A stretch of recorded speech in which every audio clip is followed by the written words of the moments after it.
साथियों नमस्ते। Gyan Sudha YouTube channel पर मैं आप सभी का हार्दिक स्वागत अभिनंदन करता हूं। मित्रों, हम हिंदी व्याकरण की बात कर रहे थे और हिंदी व्याकरण में हमारा शुद्ध अशुद्ध शब्द शुद्धि का जो प्रकरण था वो समाप्त हो चला। आइए आज हम बात करते हैं हिंदी का एक बहुत ही महत्वपूर्ण बिंदु जो सभी विद्यार्थियों के लिए, चाहे वो किसी भी परीक्षा से संबंधित हो, सभी परीक्षार्थियों के लिए समान रूप से उपयोगी है, ऐसा मैं समझता हूं। साथियों, इस क्लास को आपको बड़ा ध्यानपूर्वक सुनना है और कुछ महत्वपूर्ण बातें हम करने वाले हैं। देखिए, जैसा कि आप लोग जानते हैं, आज हम लोग बात कर रहे हैं वाच्य की। सबसे पहली बात यह है कि वाच्य होता क्या है। देखिए, वाच्य जो शब्द है वो वच धातु से बना है और वच धातु के साथ संस्कृत का एक प्रत्यय है ण्यत और हिंदी का एक प्रत्यय है य। वच का अर्थ होता है कहना और हिंदी की दृष्टि से देखो कि इसमें य प्रत्यय है और यह प्रत्यय जो है वो भाववाचक होता है, जैसा कि आप जानते हो। और यह प्रत्यय का अर्थ, दूसरा अर्थ होता है योग्य अर्थ। तो वाच्य शब्द में जब वच में यह जुड़ेगा तो व का वा हो जाएगा और ये शब्द जो है वाच्य बन जाएगा। और वाच्य का अर्थ है कहने योग्य या बतलाने योग्य। पहली चीज, कहने योग्य या बतलाने योग्य। साथियों, हमारे मन में जो भी अभिव्यक्ति होती है उसे हमारा अधिकार है कि हम किस रूप से कहें। और जैसा कि आप जानते हैं कि वाक्य में कर्ता, कर्म और क्रिया, ये तीन बहुत महत्वपूर्ण वाक्य के घटक हैं। और इन तीनों घटकों में भी यदि आपसे कोई महत्वपूर्ण पूछे कि कर्ता, कर्म और क्रिया में से महत्वपूर्ण कौन है, तो आपको ये ध्यान रखना चाहिए, कर्ता, कर्म और क्रिया में से वाक्य का महत्वपूर्ण घटक है क्रिया। क्योंकि हिंदी का कोई भी वाक्य क्रिया के बिना पूर्ण नहीं हो सकता। अब सवाल ये उठता है कि वाच्य जब हम पढ़ते हैं तो क्रिया का अर्थ क्या है यहां पर। देखिए, यदि क्रिया का लिंग और वचन कर्ता के अनुसार है तो उसे हम कर्तृवाच्य कहते हैं। कर्म के अनुसार क्रिया का लिंग और वचन है तो उसे हम कर्मवाच्य कहेंगे। और भाव के अनुसार अर्थात क्रिया के अनुसार ही क्रिया का प्रयोग वाक्य में हो रहा है तो वो भाववाच्य कहा जाता है। भाव का अर्थ ही होता है क्रिया। तो सीधी सीधी बात यदि मैं आपसे कहूं तो इसका तात्पर्य यह है कि क्रिया, वाक्य में आई हुई क्रिया कर्ता का अनुसरण कर रही है, कर्ता के अनुरूप है तो वो कर्तृवाच्य है, कर्म के अनुरूप है तो वो कर्मवाच्य है। और क्रिया कर्ता और कर्म इन दोनों से स्वतंत्र है, निरपेक्ष है। क्रिया का संबंध कर्ता से भी नहीं, कर्म से भी नहीं, तो फिर भाववाच्य होगा, ऐसा हमें समझना चाहिए। देखिए, कुछ बातें मैं यहां पर लिख रहा हूं, आप लोग इनको ध्यानपूर्वक देखें। साथियों, हिंदी में हम कितने तरह के वाक्य बोलते हैं। देखिए, जैसे मैंने कहा कि लड़का पाठ पढ़ता है, लड़का पाठ पढ़ता है। दूसरा वाक्य में कह रहा हूं कि लड़की पाठ पढ़ती है, लड़की पाठ पढ़ती है। ये दो वाक्य लिए मैंने अभी तक। अब आप देखिए, पहले वाक्य में क्रिया जो है वो पढ़ता है और दूसरे वाक्य में क्रिया जो है वो पढ़ती है। इस पढ़ता का प्रयोग किसके अनुरूप हुआ है हमें यह जानना चाहिए। तो पढ़ता है क्रिया जो है वो पुल्लिंग है और लड़का जो इस वाक्य का कर्ता है ये भी पुल्लिंग है। पुल्लिंग है और पुल्लिंग होने के साथ ही ये अन्य पुरुष है और अन्य पुरुष होने के साथ साथ ये लड़का जो है, इसका पद परिचय में दे रहा हूं, ये एक वचन है। और साथियों, इसमें लड़का पाठ पढ़ता है में जो पढ़ता जो क्रिया आई है वो पहली बात तो ये सकर्मक है और सकर्मक के साथ ही ये जो क्रिया जो है वो पुल्लिंग की है और पुल्लिंग होने के साथ ही ये क्रिया भी अन्य पुरुष की है और अन्य पुरुष की होने के साथ ही ये एक वचन की है। मेरा कहने का तात्पर्य यह है कि लड़का पाठ पढ़ता है, इस वाक्य में पढ़ता है जो क्रिया है, इसका लिंग और वचन वही है जो लिंग और वचन लड़के का है। यह बात आपको ध्यान रखनी चाहिए। दूसरा वाक्य लेता हूं, लड़की पाठ पढ़ती है। अब लड़की जो है वो पुल्लिंग की जगह क्या है बताइए, स्त्रीलिंग है, हम सभी जानते हैं। बाकी अन्य पुरुष की है, एक वचन है। ये पढ़ती जो क्रिया है ये सकर्मक है, जैसा कि आप जान रहे हो। और फिर पढ़ती है, ये क्रिया का रूपांतरण जो है वो पुल्लिंग के अनुसार न होकर के ये पढ़ती है जो क्रिया जो है वह स्त्रीलिंग की है। हमने ये सीखा कि जब वाक्य का कर्ता जब लड़का था तो जो कि पुल्लिंग था, तो उस वाक्य की जो क्रिया है वो भी पुल्लिंग आई, और वाक्य का कर्ता जब स्त्रीवाचक हुआ तब वाक्य की जो क्रिया है वह भी स्त्रीलिंग की होगी। ऐसा हमें ध्यान रखना चाहिए। तो यहां पर इन दोनों वाक्यों में जो क्रिया का जो प्रयोग हुआ है वो किसके अनुसार हुआ है? कर्ता के अनुसार हुआ है। जब कर्ता पुल्लिंग है तो क्रिया भी पुल्लिंग है, और कर्ता स्त्रीलिंग है तो क्रिया भी स्त्रीलिंग है। अब देखिए, मैं एक चीज और, जैसे मैंने कहा लड़के ने पाठ पढ़ा, लड़के ने पाठ पढ़ा, या मैंने लड़के ने पाठ की जगह मैंने कहा पुस्तक, मैंने कहा पुस्तक, लड़के ने पुस्तक पढ़ी, लड़की ने पुस्तक पढ़ी। पहले वाले वाक्य में आप लोग चाहो तो पाठ की जगह पुस्तक कर सकते हो, कोई समस्या नहीं है। अब जब मैं ये कहता हूं कि लड़की ने पुस्तक पढ़ी, अब यहां पर देखिए लड़के ने पुस्तक पढ़ी, इस वाक्य में जो पढ़ी जो क्रिया है वो स्त्रीलिंग की है, जबकि लड़का जो शब्द है वो पुल्लिंग का है। ऐसा कैसे हुआ? तो आप लोगों के लिए एक बहुत महत्वपूर्ण सूचना है। हमारे यहां पर 3 प्रकार के वाच्य हैं, कर्तृवाच्य, कर्मवाच्य और भाववाच्य। यहीं से यह कक्षा शुरू होती है। कर्तृवाच्य, कर्मवाच्य और भाववाच्य। और यहां पर हम जो यह कहते हैं कि कर्तृवाच्य की क्रिया सदैव जो है कर्ता का अनुसरण करती है, यह गलत बात है। यह वाच्य जो है यह कर्तृवाच्य है। लड़के ने पुस्तक पढ़ी यह कर्तृवाच्य है, और लड़की ने पुस्तक पढ़ी यह भी कर्तृवाच्य है।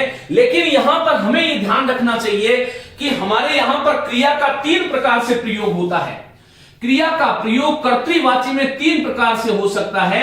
एक प्रयोग होता है जिसे हम बोलते हैं कर्तरी प्रयोग, ये बहुत ही महत्वपूर्ण चीज बात बता रहा हूं। एक प्रयोग होता है जिसको हम कर्मणी प्रयोग कहते हैं, और तीसरा जो प्रयोग होता है उसको हम बोलते हैं भावे प्रयोग। ये संस्कृत के पारिभाषिक शब्द हैं और हिंदी में इसी रूप में प्रयुक्त होते हैं, और यहीं से आपके सम्मुख सबसे बड़ी समस्या उत्पन्न होती है। और बहुत सारे, क्योंकि यहां पर पुस्तक कर्म है जैसा कि हम जानते हैं, और पुस्तक लड़का करता है, और पढ़ी जो क्रिया है वो इस पुस्तक कर्म के अनुसार प्रयुक्त हुई। यदि मैंने कहा कि लड़के ने पाठ पढ़ा तो यहां पर पढ़ा आता, पढ़ी नहीं आती। इसका मतलब यह हुआ कि हमें यह जानना चाहिए कि क्रिया का प्रयोग 3 तरह से होता है। कर्तरी प्रयोग, कर्मणी प्रयोग और भावे प्रयोग। कर्तरी प्रयोग का मतलब है ये ऊपर वाला जो वाक्य है, लड़का पाठ पढ़ता है, ये वाच्य जो है कर्तृवाच्य है, और इसमें जो क्रिया का जो प्रयोग है वो कर्तरी प्रयोग है, अर्थात कर्ता के अनुसार प्रयोग है। दूसरा कर्तृवाच्य में दूसरा प्रयोग जो है वो कर्मणी प्रयोग होता है, जब कर्ता के साथ न चिन्ह का प्रयोग किया जाए। जब कर्ता के साथ, जैसे लड़के ने पुस्तक पढ़ी और लड़की ने, मैंने यहां पर पुस्तक हटा देता हूं, लड़की ने ग्रंथ पढ़ा। अब देखो, यदि मैं उस कर्तृवाच्य की परिभाषा के अनुसार देखूं तो पढ़ा क्रिया पुल्लिंग है और लड़की इस वाक्य की जो कि करता है वह स्त्रीलिंग है, तो यह सिद्धांत खंडित हो जाएगा। लेकिन विद्यार्थियों को यह समझना बहुत आवश्यक है कि कर्तृवाच्य में 3 तरह के प्रयोग हमें देखने को मिलते हैं क्रिया के। कर्तरी प्रयोग, कर्मणी अर्थात क्रिया कर्म के अनुसार आती है तो वो कर्म वाच्य नहीं होता है, उसका नाम है कर्मणी प्रयोग। अब ये हिंदी का जो सामान्य विद्यार्थी है उसके लिए समस्या हो सकती है, लेकिन ये पढ़ना होगा। ये कर्मणी प्रयोग है। दूसरा भावे प्रयोग की आगे हम बात करेंगे। तो यहां पर मैंने कहा लड़की ने ग्रंथ पढ़ा, लड़की स्त्रीलिंग है, पढ़ा पुल्लिंग है। तो ये जो कर्तृवाच्य की जो परिभाषाएं हम देते हैं कि कर्तृवाच्य में क्रिया का लिंग और वचन वही होता है जो कर्ता का लिंग और वचन होता है। तो यहां पर यह सिद्धांत खंडित हो गया।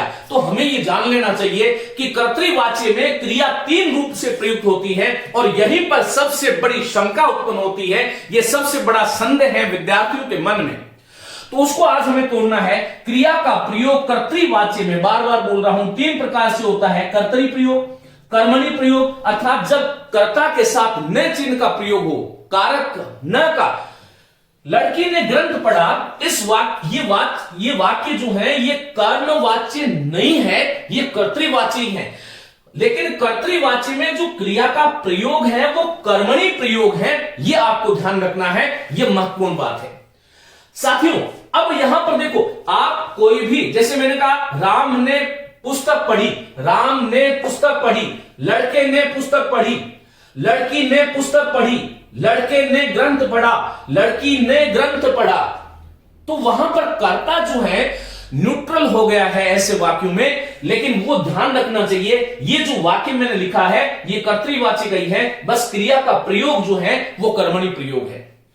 तीसरा एक वाक्य और लिखता हूं मैं, यदि मैंने कहा कि लड़के ने, या लड़के ने छोड़ दीजिए, आप एक बहुत प्रसिद्ध उदाहरण लेता हूं जो बहुत बार परीक्षाओं में पूछा जाता है, राम ने रावण को मारा, राम ने रावण को मारा। यह वाक्य यदि आपसे कोई पूछे कि कौन सा वाच्य है, तो आपको यह ध्यान रखना है राम ने रावण को मारा, यह कर्तृवाच्य है, और कर्तृवाच्य में जो क्रिया जो है वो भावे प्रयोग है। भावे प्रयोग कब होता है? जब कर्ता के साथ ने चिन्ह का प्रयोग हो, और जब कर्म के साथ को चिन्ह का प्रयोग हो। जब कर्ता के साथ ने का प्रयोग हो, कर्म के साथ को का प्रयोग हो, तब वह वाच्य तो कर्तृवाची होता है, लेकिन उसका जो प्रयोग होता है वो भावे प्रयोग होता है। राम ने रावण को मारा, राम ने रावण, अब यहां पर मैं ऐसे कह दूं कि राम ने, मैंने कोई भी वाक्य ले सकता हूं, राम ने गीता को मारा, राम ने गीता को मारा, कोई फर्क नहीं पड़ता, ये मारा जो क्रिया है इसका भावे प्रयोग है। लेकिन आपको यह ध्यान रखना चाहिए कि यह भावे प्रयोग है, यह भाव वाच्य नहीं है। और यहीं पर सबसे बड़ी हम गलती कर बैठते हैं साथियों, इसको जानने के लिए, क्योंकि यह थोड़ा सा विश्लेषण वाला बिंदु है। आप लोग मेरे चैनल पर जो है टेलीग्राम जो चैनल है उसको ज्वाइन कर लें, मैं इस प्रकरण की पूरी पीडीएफ आपको उपलब्ध कराने वाला हूं, वहां से आप देख सकते हैं। तो यहां पर हमें ध्यान रखना चाहिए कि कर्तृवाच्य में क्रिया का 3 तरह से प्रयोग होगा, कर्तरी प्रयोग, कर्मणि प्रयोग और भावे प्रयोग। लेकिन कर्मवाच्य में क्रिया का कर्मणि और भावे 2 तरह से प्रयोग हो सकता है। देखो, कर्तृवाच्य में कोई आपसे पूछे कि कर्तृवाच्य, एक तो कुछ लोग इसको कृतवाच्य बोल देते हैं जो कि गलत है। कर्तृवाच्य में क्रिया का कर्तरी प्रयोग हो सकता है, जैसा कि मैंने अभी आपको ऊपर बताया, क्रिया का कर्मणि प्रयोग हो सकता है और क्रिया का भावे प्रयोग भी हो सकता है। लेकिन कर्मवाच्य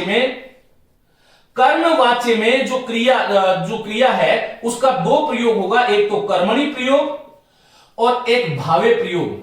और भाववाच्य में मैं आगे आपको बताऊंगा कि कैसे हुआ। और भाववाच्य में क्रिया का सदैव जो है वो भावे प्रयोग होता है, इसका आप स्क्रीनशॉट ले लें, ये आप ध्यान रखें।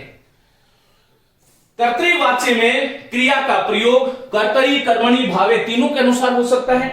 कर्मवाच्य में क्रिया का प्रयोग कर्मणि और भावे दोनों के अनुसार हो सकता है।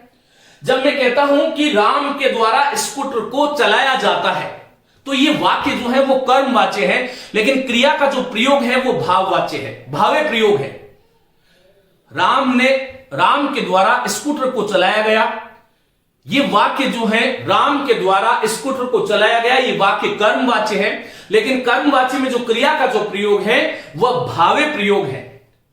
और मैंने कहा कि राम के द्वारा पुस्तक पढ़ी गई, राम के द्वारा पुस्तक पढ़ी गई, ये कर्मवाच्य है, लेकिन कर्मवाच्य का कर्मणि प्रयोग है, यह आपको ध्यान रखना है। और भाववाच्य में भावे प्रयोग ही होता है, जैसा कि मैंने आपको बताया, उससे खाया नहीं जाता, उससे चला जाता है, उससे बैठा जाता है, पिताजी से खाया जाता है, माताजी से उठा जाता है। आगे हम बात करेंगे कि ऐसा क्यों होता है। एक बार आप इस चीज का स्क्रीनशॉट ले लें, मैं इसको मिटाने वाला हूं, फिर हम आगे चलते हैं।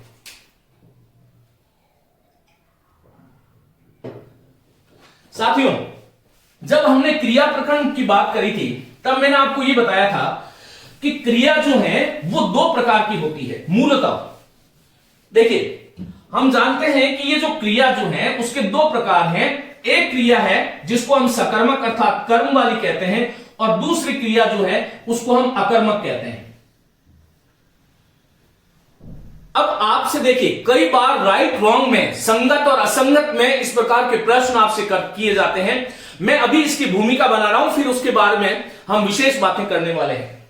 देखो, तीन वाच्य हो गए। कर्तृवाची, कर्तृवाची की जो क्रिया है वो सकर्मक भी हो सकती है और अकर्मक भी हो सकती है। यदि आपसे कोई पूछे कि कर्तृवाची की क्रिया केवल सकर्मक होती है तो यह गलत है। कर्तृवाची की जो क्रिया है वो सकर्मक भी हो सकती है, अकर्मक भी हो सकती है। कर्मवाची की जो क्रिया है वो सदैव सकर्मक होगी, सकर्मक होगी, कभी भी अकर्मक नहीं होगी। और जो भाववाची की जो क्रिया है, भाववाची की क्रिया कभी सकर्मक नहीं होती, सदैव क्या होगी, अकर्मक होगी। इसका आप स्क्रीनशॉट ले लें, यह बहुत महत्वपूर्ण बात है। कर्तृवाची की क्रिया अर्थात कर्तृवाची जो है वो सकर्मक और अकर्मक दोनों प्रकार की क्रियाओं से बनाया जा सकता है। मैंने कहा कि बच्चा पाठ पढ़ता है, बच्चा पाठ पढ़ता है, ये कर्तृवाची है, और कर्तृवाची की जो क्रिया है वो सकर्मक है। और मैंने कहा पक्षी आकाश में उड़ते हैं, ये भी सकर्मक कर्तृवाच्य है, लेकिन कर्तृवाच्य में जो क्रिया है, पक्षी आकाश में उड़ते हैं, ये जो क्रिया है वह अकर्मक है। आपको ऐसे ध्यान रखना चाहिए। और मैंने कहा कर्मवाच्य की क्रिया सदैव सकर्मक होगी, क्योंकि कर्म का अर्थ ही है, कर्मवाच्य का अर्थ ही है जिसमें कर्म की प्रधानता है, और जिसमें कर्म की प्रधानता है वो सदैव ही सकर्मक क्रिया का ही प्रयोग होगा। मैंने कहा कि उसके द्वारा पाठ पढ़ा जाता है, तो यहां पर उसके द्वारा पाठ पढ़ा जाता है, जो क्रिया है वो सकर्मक है, और भाववाची जो है वो सदैव अकर्मक क्रियाओं से होता है। यह आपको ध्यान रखना चाहिए। कदाचित एक यहां पर शंका है जो मानव दृष्टि से अभी ये निर्णीत नहीं है। बहुत सारे वैयाकरण, जो बड़े वैयाकरण हुए, भोलानाथ तिवारी हैं, कामता प्रसाद गुरु हैं, किशोरीदास वाजपेयी इत्यादि, इन तीन चार जो मैंने नाम अभी लिए, उन लोगों में भी इस बात को लेकर के शंका थी कि भाववाची की क्रिया जो है वो अकर्मक होती है। इसमें तो कोई संदेह नहीं, लेकिन भाववाची में यदि कर्म का प्रयोग किया जाए तो वो भाववाची होता है, लेकिन कर्म का प्रयोग करने के साथ ही उस कर्म का निषेध भी आवश्यक है। यह बहुत महत्वपूर्ण बात है, आप अपने नोट्स में लिखिए। कर्म का निषेध जरूरी है, लेकिन कुछ लोगों ने जो कर्म का निषेध वाले जो वाक्य हैं उनको कर्मवाच्य में भी रखने का जो है, कुछ व्याकरण ऐसा भी मानते हैं। इस विषय में संदेह है। चलिए हम आगे यथास्थान और बात करेंगे, इस बात को आप नोट कर लें। साथियों, इसके साथ ही आपको एक बात और ध्यान रखना चाहिए कि कर्तृवाच्य की जो क्रिया है वो आपको कैसे मिलती है। कर्तृवाच्य की क्रिया हमेशा जो है जाता है, जाता है, खाता है, बैठता है, उठता है, खाता है, बैठता है, उठता है, रोता है, सोता है, इस प्रकार का, या जाता था, जाएगा, खाएगा, उठेगा, बैठेगा। लेकिन कर्मवाच्य जो है, कर्मवाच्य में आपको यह ध्यान रखना चाहिए कि 99% मुख्य क्रिया के साथ जा क्रिया का प्रयोग होता है। मुख्य क्रिया के साथ जा क्रिया का प्रयोग 99% होता है। ये देखिए, जैसे मैं इसकी क्रिया होती है, जाया जाता है, जाया जाता है, बैठा जाता है, बैठा जाता है, खाया जाता है, सोया जाता है। ये आपको ध्यान रखना है कि यदि किसी वाक्य में कर्म आ जाए और उस कर्म वाले वाक्य में मुख्य क्रिया के साथ में जा क्रिया का रूप, जाया जाता है, बैठा जाता है, सोया जाता है, उठा जाता है, देखा जाता है, पढ़ाया जाता है, सिखाया जाता है, ये जितने भी जाता है, जा वाले जो रूप जो मुख्य क्रिया के साथ आने चाहिए, तो वहां पर कर्मवाच्य होगा। लेकिन ये मैंने आपको बताया कि 99% ऐसा होता है। और भाववाच्य में तो सदैव ध्यान रखें, कोई भाववाच्य असंभव सा है कि कोई भाववाच्य ऐसे हो जिसमें जा का प्रयोग नहीं किया गया हो। देखो, हम आगे बात करेंगे, जा का कोई भी काल आ सकता है। ये आपको, जैसे जा का भूतकाल गया है, भूतकाल जो है गया है, आपको ऐसे ध्यान रखना चाहिए। भाववाच्य में मुख्य क्रिया के साथ सदैव जा आता है, लेकिन भाववाची में क्या नहीं होगा, कर्म नहीं होगा, और कर्म यदि होगा तो उस कर्म का क्या होगा, निषेध होगा। इसलिए हम सदैव ये कहते हैं कि भाववाची अधिकांश जो है निषेधात्मक होते हैं। साथियों, हिंदी में सबसे ज्यादा जो प्रयोग जिन वाच्यों का प्रयोग होता है वो कर्तृवाच्य है। कर्तृवाच्य के बाद में ऐसा माना जाता है कि 70% हिंदी की जो संरचना है वो कर्तृवाच्य की है, और उसके बाद में कर्मवाच्य का प्रयोग होता है। भाववाच्य का प्रयोग बिल्कुल न के बराबर होता है। कहां कहां पर होता है आगे हम बात करेंगे। ये कुछ बहुत महत्वपूर्ण बातें थी, इसका आप स्क्रीनशॉट ले लें। मैं आगे चलता हूं और अब इस बिंदु को हम क्रमशः पढ़ते हैं। देखिए, पहली चीज तो आपको यह ध्यान रखना चाहिए कि वाच्य जो है उसको, वाच्य का मतलब क्या है। तो वाक्य में प्रयुक्त क्रिया का रूप जो है वो कर्ता, कर्म या भाव, कर्ता, कर्म या भाव किसके अनुसार प्रयुक्त हो रहा है। वाक्य में प्रयुक्त क्रिया रूप कर्ता के अनुसार प्रयुक्त हो रहा है, कर्म के अनुसार हो रहा है या भाव के अनुसार, जिसके अनुसार भी प्रयुक्त हुआ है, इसका बोध कराने वाला जो कारक है उसका नाम वाच्य है। यह आपको ध्यान रखना है। हम जैसा कि मैंने कक्षा के आरंभ में बताया कि वाक्य का जो महत्वपूर्ण घटक है कर्ता, कर्म और क्रिया में, वह क्रिया महत्वपूर्ण घटक है। और क्रिया यदि कर्ता का अनुसरण करती है तो कर्तृवाच्य है, कर्म का अनुसरण करती है तो कर्ता का अनुसरण करती है तो कर्तृवाच्य है, कर्तृवाच्य है, और कर्म का अनुसरण करती है तो वो कर्मवाच्य है, और भाव का ही अनुसरण करती है तो वो भाववाच्य है। आपको ऐसे ध्यान रखना है। चलिए देखिए, अब मैं यदि ऐसे कहूं कि वाक्य में 3 महत्वपूर्ण चीजें हैं, आप मेरे साथ इस प्रकार का एक डायग्राम बना लें।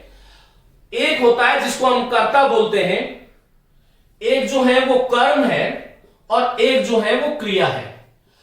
कर्तृवाच्य में कर्तृवाच्य का जो कर्ता होता है वो हमेशा ही प्रथमा विभक्ति का होगा, यह आपको ध्यान रखना है।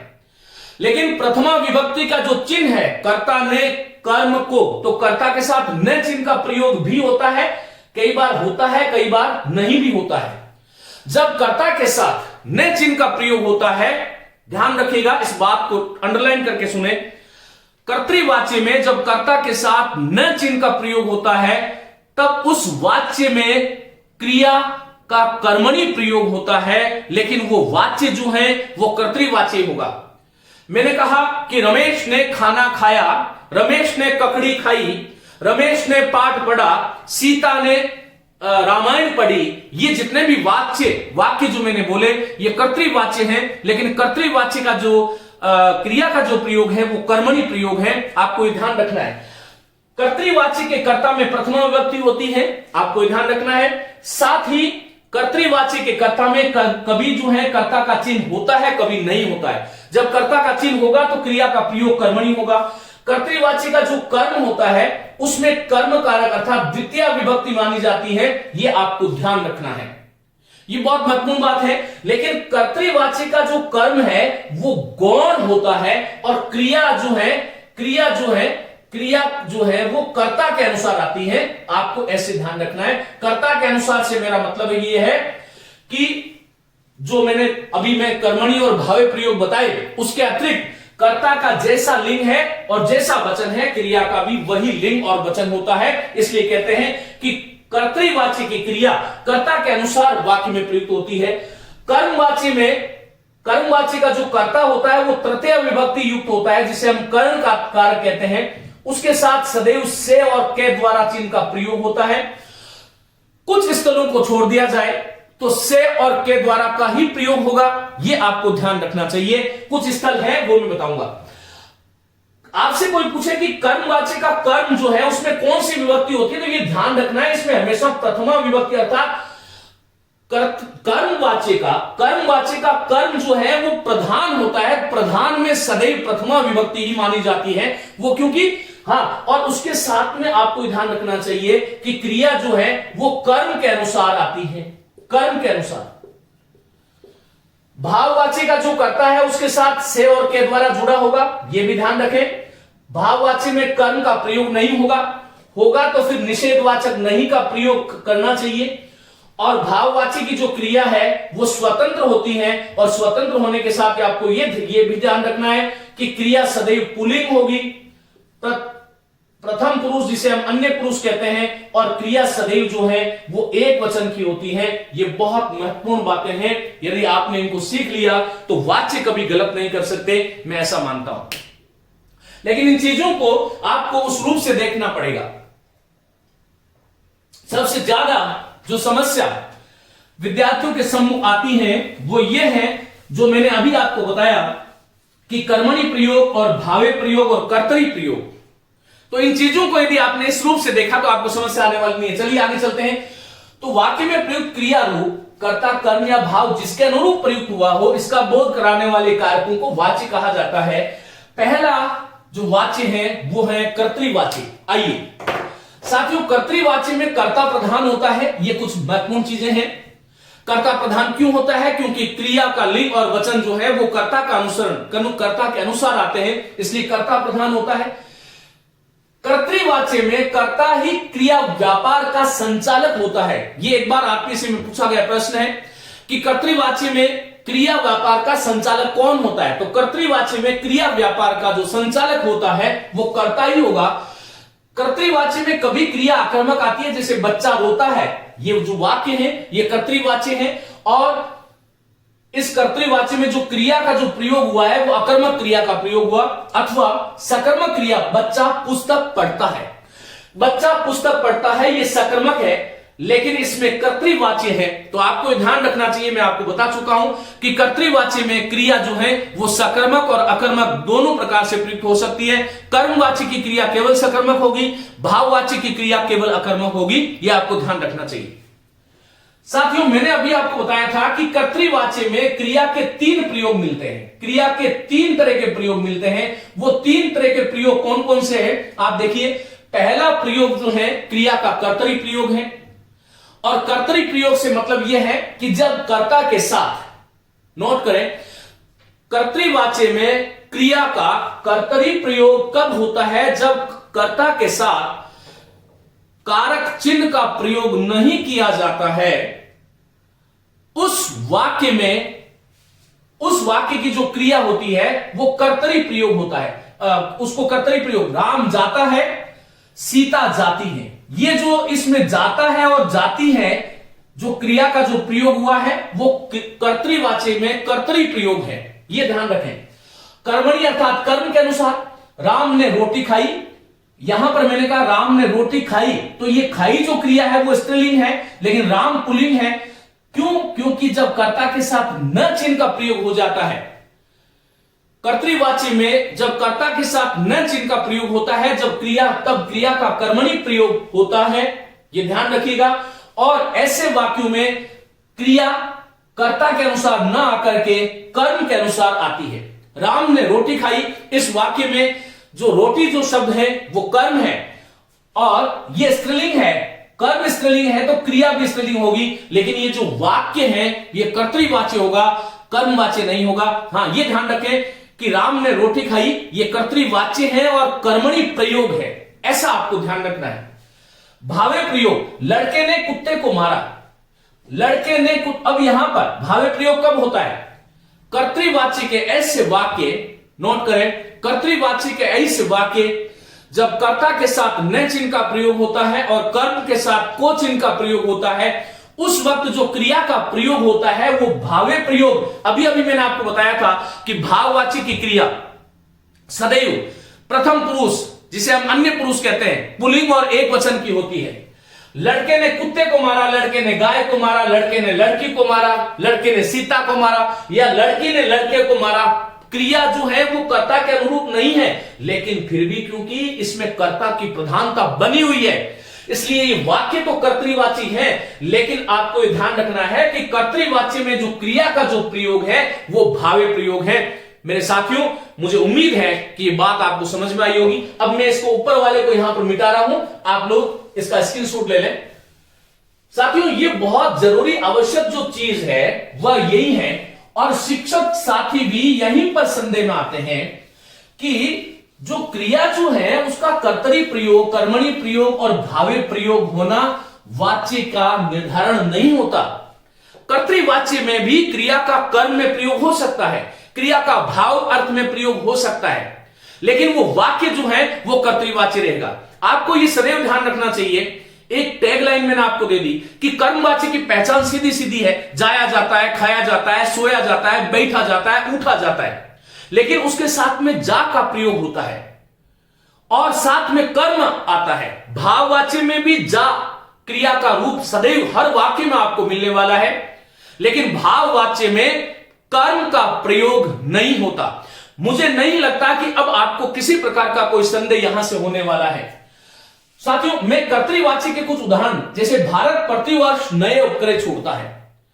आपसे कोई एग्जामिनर पूछता है कि भाई ये वाक्य कैसा है, तो आपको ध्यान रखना चाहिए कर्तृवाच्य है, कर्तृवाच्य है, और कर्तृवाच्य में जो क्रिया का जो प्रयोग है वो कर्तरी प्रयोग है। यह भी आपको ध्यान रखना है कि कर्तृवाच्य है और कर्तरी प्रयोग है।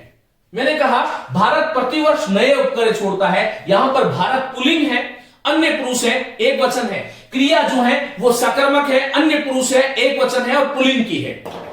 तो क्रिया का लिंग और वचन वही है जो भारत का है। मैं यदि ये कह दूं कि भारत प्रतिवर्ष एक नई गाय छोड़ता है, तो यहां पर यदि मैं गाय का प्रयोग कर रहा हूं तो यहां पर छोड़ते का प्रयोग नहीं करूंगा, यह ध्यान रखिएगा।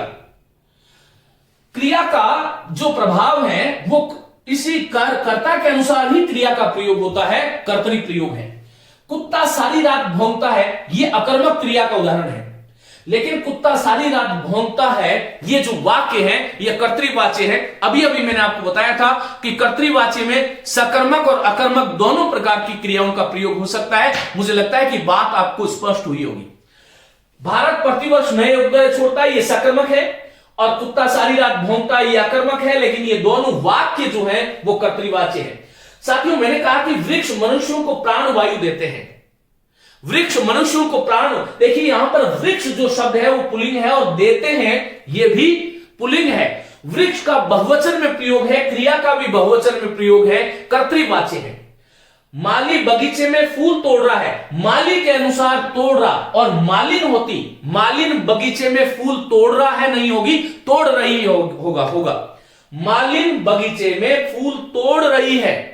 तो आपको यह ध्यान रखना चाहिए कि कर्तृवाच्य में ये कर्ता यदि पुल्लिंग था तो तोड़ रहा है, स्त्रीलिंग था तो तोड़ रही है, लेकिन साथ में अब आगे एक, जैसे मैंने कहा कि माली ने फूल तोड़े, और मैं कहूं कि मालिन फूल तोड़ती है, मालिन ने फूल तोड़े। तो यहां पर जो है दोनों में ये वाक्य जो है, दोनों ही वाक्य जो है वो कर्तृवाच्य है, लेकिन कर्तृवाच्य में क्रिया का जो प्रयोग है वो कर्मणि प्रयोग है, क्योंकि कर्ता के साथ जब न चिन्ह का प्रयोग हो गया तो ये कर्मणि प्रयोग हो गया, लेकिन वाच्य नहीं बदला। यहां पर तोड़े जो क्रिया है वो कर्म के अनुसार आ रही है, कर्ता के अनुसार नहीं आ रही, लेकिन फिर भी ये कर्तृवाच्य है, आपको ध्यान रखना चाहिए। मैं कहता हूं कि आनंदा बाजार से पुस्तकें खरीदती है। अब यहां पर मैं कह दूं कि आनंद बाजार से पुस्तकें खरीदती है तो गलत हो जाएगा, क्योंकि आनंद पुल्लिंग है और आनंदा जो है वो स्त्रीलिंग है। आपको इस प्रकार से ध्यान रखना चाहिए। उम्मीद है कर्तृवाच्य में आपको किसी प्रकार का कोई संदेह शेष नहीं रहा होगा। आइए आगे हम बात करते हैं कर्मवाच्य की। साथियों, कर्मवाच्य जो है, देखिए कर्मवाच्य में मैं आपको बता चुका हूं ये कर्म प्रधान होता है, कर्ता गौण होता है, और कर्म के साथ सदैव ही से और के द्वारा का प्रयोग होगा। क्रिया सदैव सकर्मक रहने वाली है। यहां पर कर्मवाच्य में क्रिया सदैव सकर्मक होती है, ऐसा आपको ध्यान रखना है। अब ये महत्वपूर्ण चीजें मैंने आपको बता चुका हूं। कर्मवाच्य में मां के द्वारा खाना बनाया गया, मां के द्वारा खाना बनाया गया। साथियों, ये जो वाक्य है इसमें मां के द्वारा ये कर्ता है, लेकिन कर्ता में कौन सी विभक्ति का प्रयोग हुआ है? करण का। एक तो आपको ये ध्यान रखना चाहिए। आपको एक अतिरिक्त बात बता रहा हूं कि करण का एक चिन्ह है से और एक चिन्ह है के द्वारा। के द्वारा का प्रयोग जो है हमेशा ही हमें सकारात्मक, जो अफर्मेटिव वाक्य जो होते हैं, सकारात्मक वाक्य और सजीव प्राणियों के साथ करना चाहिए, और से का प्रयोग जो है वो निषेधात्मक और निर्जीव के साथ करना चाहिए, निषेधात्मक और निर्जीव के साथ करना चाहिए। आमतौर पर एक बात ये ध्यान रखिएगा कि भाववाच्य में कर्ता के साथ आमतौर पर ऐसा आवश्यक नहीं है, कर्मवाच्य में भी से का प्रयोग होता है, अभी हम आगे बात करने वाले हैं। लेकिन भाववाच्य में जो कर्ता जो जिसे हम करण कारक कह रहे हैं उसके साथ से का प्रयोग होता है, क्योंकि निषेधात्मक होते हैं। भाववाच्य अधिकांशतः निषेधात्मक होते हैं, इस बात को आप ध्यान रखें। तो साथियों, मैंने कहा मां के द्वारा खाना बनाया गया, मां यहां पर सजीव है, सकारात्मक वाक्य है। यदि मैं कहूं कि मां से खाना नहीं बनाया गया, मां के द्वारा खाना नहीं बनाया गया, तो ये वाक्य व्याकरणात्मक दृष्टि से कदाचित अशुद्ध है, क्योंकि मुझे यदि निषेधात्मक कर रहा हूं तो निषेधात्मक में से का प्रयोग करना चाहिए, मां से खाना नहीं बनाया गया, तो ऐसा ध्यान रखना है। अब देखिए, मां के द्वारा खाना बनाया गया, ये कर्मवाच्य है, क्योंकि यहां पर बनाया गया जो क्रिया का जो प्रयोग है वो खाना इस वाक्य में जो कर्म है उसके अनुसार है। यदि मैं ये कह दूं कि मां के द्वारा सब्जी बनाया गया तो वाक्य गलत हो जाएगा, क्योंकि मां के द्वारा सब्जी बनाई गई ऐसा प्रयोग होना चाहिए। साथियों, कर्मवाच्य में जो क्रिया जो है उसका लिंग और वचन वही होता है जो उस वाक्य के कर्म का लिंग और वचन है। तो ये बात सामान्य सी बात है, इसमें कोई बहुत बड़ा गणित नहीं है। हमें ये ध्यान, मां के द्वारा खाना बनाया गया तो खाना पुल्लिंग था, और मां के द्वारा सब्जी बनाई गई तो सब्जी स्त्रीलिंग थी। इस वाक्य में मां का कोई जो है पिता के द्वारा खाना बनाया गया, पिता के द्वारा सब्जी बनाई गई। कर्मवाच्य का जो कर्म है वो गौण हो जाता है, न्यूट्रल हो जाता है, अप्रधान हो जाता है। कर्म ही प्रधान होता है, कर्ता अप्रधान होता है। तो ये ध्यान रखो। इसी प्रकार स्त्रियों के द्वारा मंगल गीत गाए गए, स्त्रियों के द्वारा, अब यहां पुरुषों के द्वारा मंगल गीत गाए गए, स्त्रियों के द्वारा गाए गए, लड़के के द्वारा मंगल गीत गाए गए, लड़कियों के द्वारा गाए गए जो क्रिया है वह कभी प्रयुक्त, कभी परिवर्तित नहीं हो सकती, यह ध्यान रखना है। दूसरी बात, मैंने आपको कहा था कि मुख्य क्रिया के साथ में जा जो क्रिया है उसका रूप प्रयुक्त होता है। ये गए जो प्रयोग है, गए गया, ये जा का भूतकालिक प्रयोग है, ये सामान्य भूतकालिक प्रयोग है, ये आपको ध्यान रखना है। कर्मवाच्य में 99% मुख्य क्रिया के साथ जा क्रिया का प्रयोग आपको देखने को मिलता है। जाया जाता है, खाया जाता है, बैठा जाता है, उठा जाता है, सोया जाता है, और कर्ता के साथ में से अथवा के द्वारा का प्रयोग होगा, तभी वह कर्मवाच्य होगा, अन्यथा नहीं होगा। अब दूसरा, कई बार ऐसा होता है, आपसे कोई पूछ ले कि भाषण दिया गया, ये जो वाक्य है ये कैसा वाक्य है। तो साथियों, भाषण दिया गया ये कर्मवाच्य है। कई बार किन्हीं वाक्यों का जो कर्ता जो है वो अप्रत्यक्ष होता है, क्योंकि भाषण देने के लिए कोई ना कोई व्यक्ति तो होगा। तो मैंने कहा नेताजी के द्वारा भाषण दिया गया, तो यहां पर हमें ऐसा निष्कर्ष निकालना चाहिए, नेताजी के द्वारा, यह अप्रत्यक्ष करता है। भाषण दिया गया, किसके द्वारा दिया गया, जो प्रश्न करेंगे तो नेताजी के द्वारा, तो ये कर्मवाच्य का प्रयोग है। कुआं खोदा गया, क्योंकि खोदने के लिए किसी मनुष्य की आवश्यकता थी। मोहन के द्वारा कुआं खोदा गया, ये वाक्य जो है कर्मवाच्य है, आपको ऐसा ध्यान रखना चाहिए। मैं समझता हूं कि आज के बाद में आपको कर्मवाच्य में किसी प्रकार की कोई समस्या आने वाली नहीं है। यह ध्यान रखिएगा कि कर्मवाच्य में मुख्य क्रिया के साथ जा का प्रयोग होता है, लेकिन ये 99% काम करेगा। और भाववाच्य में मुख्य क्रिया के साथ जा का प्रयोग होता है। ऐसा मैं कह सकता हूं कि वैसे भाषा में 100% चीजें नहीं होती, लेकिन मैं कह सकता हूं कि मुख्य क्रिया के साथ जा का प्रयोग भाववाच्य में 100% होता है, ऐसा समझे आप। भाववाच्य में साथियों क्रिया की प्रधानता होती है, ध्यान रखो। और क्रिया सदैव, ये हमेशा पूछा जाने वाला प्रश्न है कि भाववाच्य की क्रिया जो है वो पुल्लिंग होती है, एक वचन होती है, अन्य पुरुष होती है, बस। कभी भी भाववाच्य की क्रिया स्त्रीवाचक नहीं होगी। उसके द्वारा कथा लिखी गई, ये वाक्य भाववाच्य में हो ही नहीं सकता, ये ध्यान रखो। भले इसमें कर्म नहीं है, क्योंकि क्रिया सदैव पुल्लिंग की होगी, एक वचन की होगी, अन्य उसके द्वारा कथा लिखी गई वो फिर कर्मवाच्य हो जाएगा, और उसके द्वारा लिखी गई ये भी कर्मवाच्य है। ये आप ध्यान रखिएगा, इस बात को महत्वपूर्ण करें, क्योंकि भाववाच्य में क्रिया पहले से निर्धारित है, पूर्व निर्धारित है कि पुल्लिंग होगी, एक वचन की होगी, अन्य पुरुष की होगी, और भाववाच्य की क्रिया सदैव अकर्मक होती है। और वो क्यों होती है?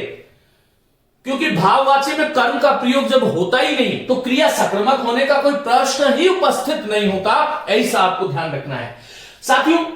भाववाच्य जो है वो अक्सर प्रायः निषेधात्मक होते हैं। प्रायः कहा है मैंने, हमेशा नहीं होते हैं, ये ध्यान रखिएगा। जैसे मैंने कहा कि उससे चला जाता है, मैंने कहा उससे चला जाता है, उससे चला जाता है, ये वाक्य कैसा है? तो आपको कोई पूछ ले कि ये वाक्य कैसा है, तो ये जो है भाववाच्य है।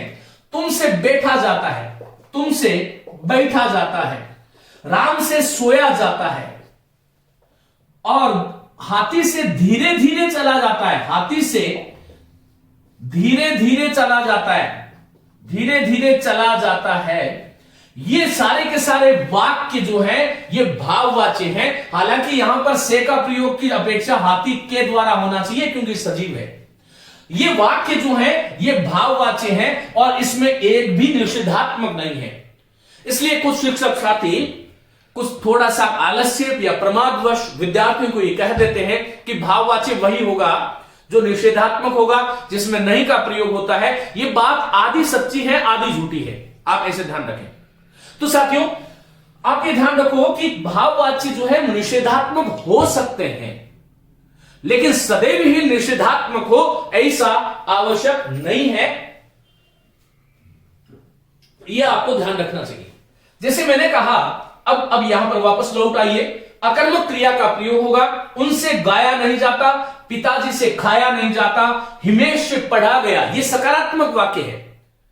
अब यदि मैं कह दूं कि हिमेश से पुस्तक पढ़ी गई तो ये जो अकर्मवाच्य हो जाएगा, लेकिन वाक्य इतना ही है। आप ये यहां पर ये ध्यान रखें कि अकर्मक क्रियाएं जो मैंने आपको वहां पर गिनाई थी, सोना, रोना, दौड़ना, लजाना, उड़ना, तैरना, ये अकर्मक क्रियाएं हैं। लेकिन अकर्मक क्रिया उसे भी कहते हैं जिस वाक्य में किसी सकर्मक क्रिया के साथ कर्म का प्रयोग नहीं होगा, तब भी उस वाक्य को हम अकर्मक क्रिया वाला वाक्य कहते हैं। अर्थात उस वाक्य में कर्म का प्रयोग नहीं आया है। ऐसी बात कामता प्रसाद गुरु भी मानते हैं। तो आपको यह ध्यान रखना चाहिए, अकर्मक क्रिया रटके मत। अब यहां पर उस हिमेश से पढ़ा गया, भाई पढ़ना क्रिया तो सकर्मक है, क्योंकि पढ़ा कोई ना कोई पुस्तक, ग्रंथ, कोई भी जो पढ़ने के लिए तो कर्म की आवश्यकता होती है। जब कर्म की आवश्यकता होती है तो पढ़ना क्रिया सकर्मक है, और मैं कह रहा हूं अकर्मक क्रिया, तो अकर्मक स्वभावतः नहीं। ऐसा वाक्य जिसमें भले ही क्रिया सकर्मक मूलतः अपने स्वभाव में सकर्मक हो, लेकिन उस वाक्य में कर्म का प्रयोग यदि नहीं है तो वो अकर्मक ही गिनी जाती है। यह आपको ध्यान रखना, मैं पढ़ा चुका हूं। आज फैसला सुनाया जाएगा।